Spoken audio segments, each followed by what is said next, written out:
Gazette Haïti faut éditorial sur la situation qui est là. C'est important pour que nous partagions avec l'auditoire là. Et mesdames et messieurs, chers auditeurs, chers internautes. Comment tu me dis, vous gâtez le bazar? Oui, ça me dit. Pas le président, vous gâtez ça. Ok. Bon, on est. Tout ça, on a dit à la congrès, ça a fini. Mission première. Et transition, ça, c'est pour faire élection dans le pays. Mais si machine est mal montée, si pas une bonne mesure qui prend, et nous avons raté. Et gros mission, ça.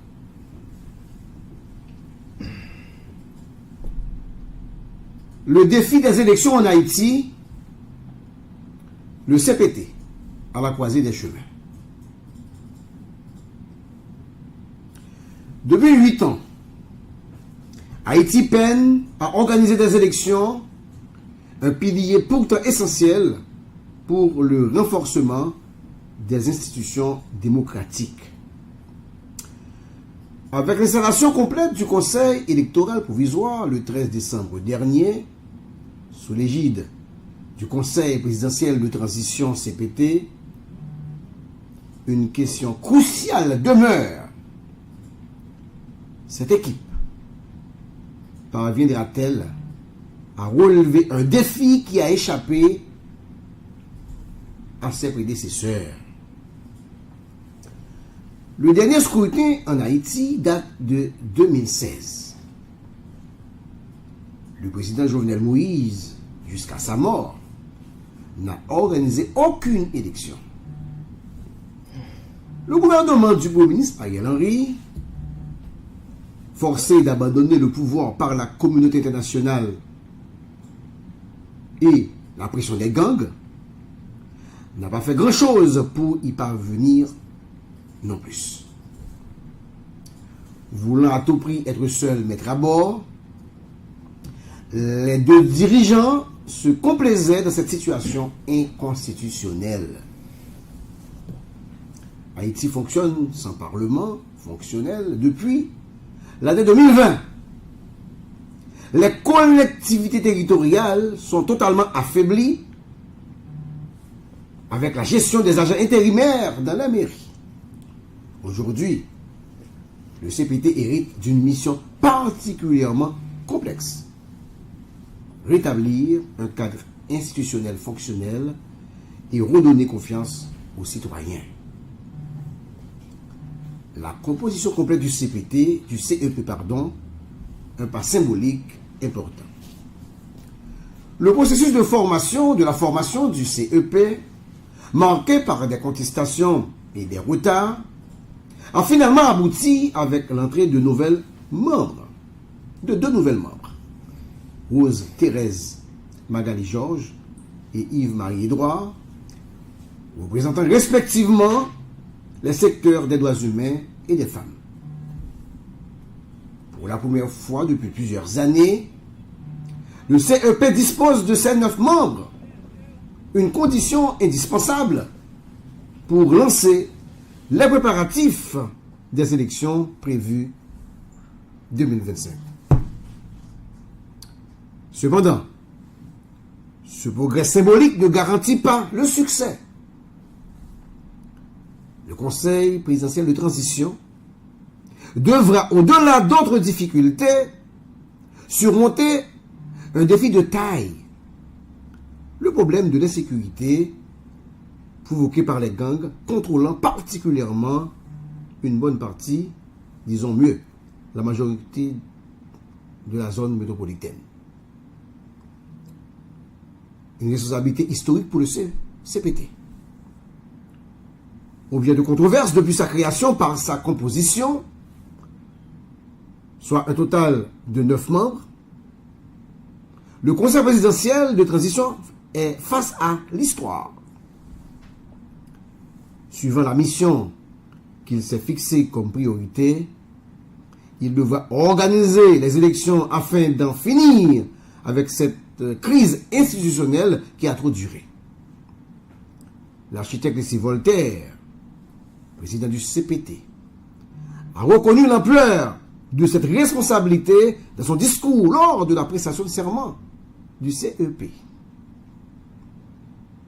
Organiser des élections après 8 ans d'absence n'est pas seulement une nécessité institutionnelle, mais un devoir envers le peuple haïtien à qui il revient le droit de choisir ses dirigeants conformément aux prescrits de la Constitution. Néanmoins, la tâche s'avère rocailleuse, compte tenu de la crise interne à surmonter, à savoir la gestion de l'affaire du scandale de la corruption de la Banque nationale de crédit, impliquant 3 conseillers du CPT. Une question qui, si elle n'est pas bien traitée, aura des impacts sur toutes les actions des autorités actuelles. Parlant de crise au sein du CPT, on ne peut pas ignorer les derniers développements politiques, à savoir position et des partis prenantes au consensus du 11 mars 2024 et signataires de l'accord du 3 avril 2024 sur la situation du pays. Quoique ces structures ont pour certaines des problèmes internes, scission au sein de RAID et 21 décembre, diminuant ainsi l'ampleur de leur position, le Conseil aura tout intérêt à trouver une formule vis-à-vis de ces acteurs, car il n'y a pas d'élection sans la participation des partis politiques. Comme évoqué plus haut, il y a la problématique des violences des bandits armés à résoudre. Aucune élection ne sera possible si les forces de l'ordre ne parviennent pas à démanteler les gangs, reprendre le contrôle total du pays, spécialement les territoires perdus, pour faciliter la mise en place du processus électoral, permettre aux candidats de faire campagne et garantir la sécurité des électeurs le jour du vote. L'histoire récente des élections en Haïti montre que l'organisation de scrutin ne se limite pas seulement à la logistique. Il s'agit aussi de restaurer la confiance des citoyens, de garantir l'équité du processus et d'assurer la transparence à toutes les étapes. Les échecs antérieurs ont souvent été marqués par une politisation excessive du CEP et des interférences de divers acteurs nationaux et internationaux.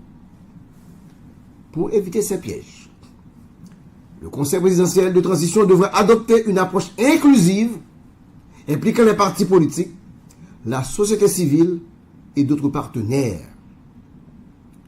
L'aide de l'international peut toujours être appréciée. Cependant, le processus électoral devra rester une affaire souveraine. Ainsi, Haïti doit pouvoir se doter des moyens financiers, humains et matériels nécessaires pour organiser sa propre élection.